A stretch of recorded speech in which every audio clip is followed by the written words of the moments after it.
NHL playoffs.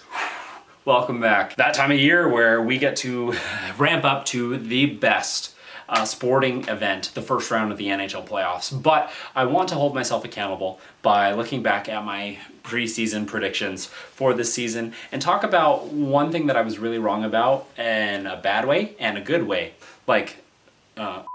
One team that I was really negative about that performed better than that, and one team that I was positive about that performed a lot worse than that in each division. Because I don't want to go through each and every individual team. I quite frankly wasn't able to watch a ton of other teams play hockey this season, and so just looking at and the general storylines, trying to keep up with everything. Let's see how I did. Hint, hint, it was not great. Pacific Division, starting off there because that's the division I'm most intimate with. And I can only pick one team that I was too bad on and too high on. I'm gonna go with LA Kings. I very easily could pick Calgary as the team that I was too low on to start the season. Darcy Kemper has been fantastic for LA, and them finishing second in the playoffs in the Pacific will help them for the first time in the 4 years that they've been playing against Edmonton in the first round actually have home ice. I think that's what was said. I didn't fact check that.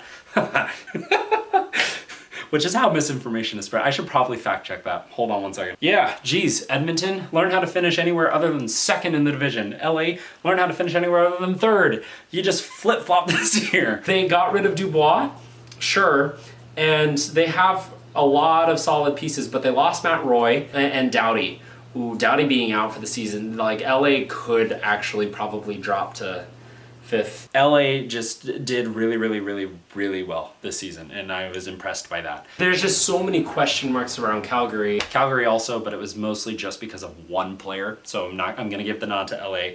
One team that I was too high on, I'm not gonna go with Edmonton. I should have known, they haven't won their division since 1986-87 season. So I should have known that they weren't gonna win it this year either. No, I'm gonna go Vancouver, and in large part that could be because of health. The big question mark for me is the health of their goalies, and without Demko and potentially Seelovs, off-ice distractions within the team in the locker room, but they just fumbled hard, and they've been doing that for years now, where they have one good year and then one bad year in and out of the playoffs. They had the second round against us in the bubble series, and then they have the second round last year, and so I should have known that they would have taken that big of a step back. But no, in general, for the Pacific Division, it was not terrible, especially because the bottom three that I picked, San Jose, Calgary, and Anaheim, all had way more fun this year than I could have projected, because Anaheim actually looks like they are starting to build up. I really don't know what's going on with Anaheim. And San Jose, despite being last in the Pacific Division, still look like they're having fun. I'm going through every team anyway, I might as well just... The reason I have San Jose up is because their young guys look really solid. Seattle, I don't know what to say. Stevenson and Montour weren't nearly enough, and if you got average goaltending from your backup to be behind a cord, maybe you guys are competing for a playoff spot, but that didn't end up happening. So in general, I was wrong about every team. Every team, yeah, laugh at me, Clara. In the Pacific Division, Vegas Pacific Division champs, let's go! Moving on to the Metro, team I was too high on, absolutely 100% has to be without a doubt the New York Rangers, and I am not alone there. Most people projected them that I saw to win the division, and they just didn't want to this year. They were so lackadaisical in all their play. They picked up a little bit, but then even when after they acquired JT Miller, they just didn't want it as much. New Jersey Devils, I think that they could just straight up win the division with better health from Dougie Hamilton and Jack Hughes compared to last year, but I just don't know if the jump for them is going to be able to be as high as that, and so hedging my bets a little bit, putting them in third. I think it'll take the Canes a little bit more to get going with the additions to their defense and subtractions. They just changed. The question for them is going to be in goal, but obviously if they can win with a Zamboni driver that works for the other team, they can probably win with anybody. Carolina and New Jersey nailed that on the head. The Washington Capitals, I like their auditions in defense with Chikrin and Roy. Logan Thompson is a sneaky get for them. I think that he's gonna, him and Lindgren is a pretty good tandem. I don't know what that looks like for them, because obviously Ovi, it's really mostly about him chasing the record instead of finding success. So it'll be interesting to see what happens there. And they added Dubois, but I was not nearly as high on the Washington Capitals as I should have been. Them chasing Ovechkin's goal record was the primary focus. And I said that in the beginning. I said that that was probably going to be the primary focus. And based on how they played in the last couple of weeks, even though they already clinched top of the East and didn't really have to play for much, like it seems that way. It's correlation, not causation. But still, the additions of Chychrun and Matt Roy and Logan Thompson, and especially in the first half of the season, have been phenomenal. And Dylan Strome and the Protas brothers are like just really, really good effort from the Washington Capitals to be able to propel them into first in the division. The Columbus Blue Jackets, I am going to be rooting for them. I think all of us are going to be in some level rooting for them this year and celebrating their wins. I want the best for them with their given situation. Columbus, too. No one could have projected them to be doing this well. And huge hats off to them, their organization, and the way that they've been able to handle all of that throughout this season. And they're still in the race. As of me recording it right now, they still haven't technically been eliminated yet. Honestly, in general, order-wise, I wasn't that off. If you swap, Washington and New York, and then put Columbus up above New York, not bad, I would say, for the Metro. The Central. I was so wrong about the Central. The Central was hard for me. And number one, I'm going to go with that I was off about Minnesota. Minnesota Wild, who could be much lower than this. And this is the last year of their cap penalties with the Parise and Suter buyouts. And so they're going to have a lot to spend next year with the cap also going up another like $4 or $5 million. Fleury's farewell tour, probably. Boldy is a phenomenal player. Kaprizov, obviously. They've got a really solid group. I just don't know if it's gonna be like, I just think they ride out this final wave of the buyouts and then are able to pop off next season with additions, probably. Kirill Kaprizov, for the half of the season that he played, unbelievable. If he had played like that the entire season, you never know. And Fleury, fantastic stuff this season, as usual. I'm biased there. Gustafsson had an incredible first half of the season. Eriksson Ek, just all throughout their line. The thing that derailed their season from being, able to compete with Winnipeg, Colorado, and Dallas, holy moly, what a division, has been the fact that they've been so injury riddled throughout the entire season. Again, only getting half a season from Kaprizov, getting 40% less from Eriksson Ek, or 60% total, I guess, would be the way that I would, anyway. St. Louis added Holloway and Broberg through the offer sheets, and I think Jake Neighbors is going to probably do well for them. I think this team is also just going to get better, and we'll see what happens with them. Bennington put up really solid numbers last year. I think that St. Louis is going to surprise people with some of the wins that they're going to steal from upper teams. St. Louis too, like you jump those guys up, and Winnipeg, I was completely wrong about, and I'm really, really sorry. I went back and forth. I'm putting Winnipeg in fifth. I don't get me wrong. They are a solid team, and they have Hellebuck, who can just steal a season. For doubting Winnipeg's regular season success. We'll see. I do think this year is different for a lot of teams, but we'll get into my playoff bracket, and there's a lot of content videos that I want to make in the next 4 days. I was a little too bullish on Utah and definitely Nashville. Nashville, oh my goodness, huge swing and whiff on my end for thinking that the additions that you made were actually going to be game-changing. Saros had an unbelievably miserable year. And I think he's still a good goalie. He's just the shortest one in the league. And I don't know. I don't know. Ryan O'Reilly, Marchessault still had a decent season with him. And Stamkos was overpaid. Shea was overpaid. It's just a lot going on there with Nashville. And maybe a quick retool if they get a lottery pick will project them into the playoffs next year. I don't know, though.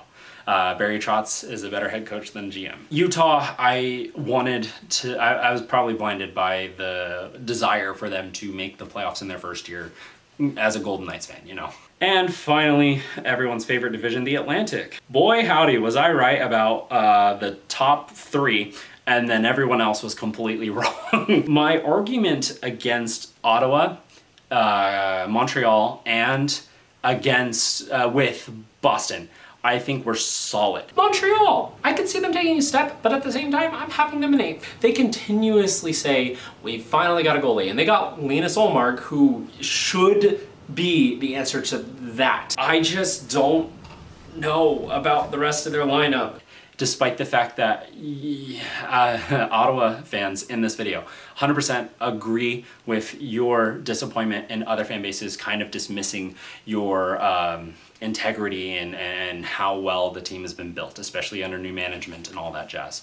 But the reason that I didn't think that that was going to be the case is because you guys have acquired goalie after goalie that should have been good, and none of them have worked out. Ullmark, I know, is Ullmark and is different. It just seemed like all goalies kind of drop off when they go to Ottawa, and so despite the fact that their main get was a goalie, I should have known better, for sure. And same with Montreal. Like, I know they needed to take a step, and like I said in this section, I believe I said, if I didn't, I thought it, that this division was the one that I could see all of them flip-flopping. Because all of them are supposed to be taking a step. I think that they're pretty equal with each other. There was one team that I thought would fall off, that they did. Boston, I assumed, would fall off.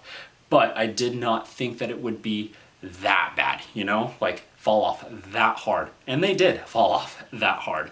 I was a little too bullish on Buffalo because every year at the end of the season when they are no longer contending for anything, and then sometimes at the beginning of the season they perform really well, and then like games 11 through like 70 suck.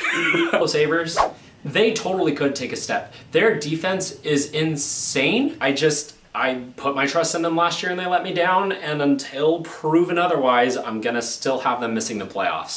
And maybe next year's the year, but again, this is kind of predicting my own future video that'll come in like August.